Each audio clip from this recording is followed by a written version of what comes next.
हे पोलीस लोकांना फक्त पैसे खाण्याचे कामाचे आहेत आणि दुसरं येतं तरी काय यांना.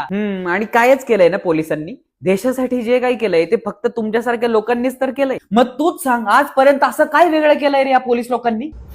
वेगळं काय केलं हे ऐकायचंय.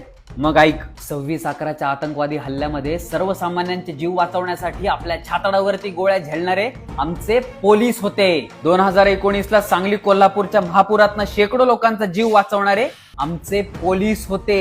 1993च्या स्फोटातल्या आतंकवाद्यांना त्यांच्या घरात घुसून मारणारे आमचे पोलीसच होते. आणि ज्या एटीएसचं नाव ऐकून पाकिस्तान मधल्या आतंकवाद्यांची ही टर्रकन फाटते ना, ती एटीएस सुद्धा आमच्याच पोलिसांची आहे.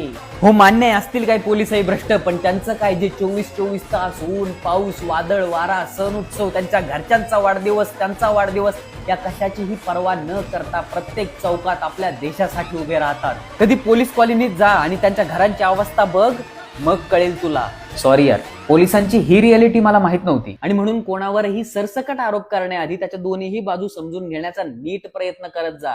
आणि तुम्हाला ही माझी पोलिसांविषयीची भूमिका जर पटली असेल तर खाली कमेंट बॉक्समध्ये जय हिंद लिहून कळवा. जय हिंद.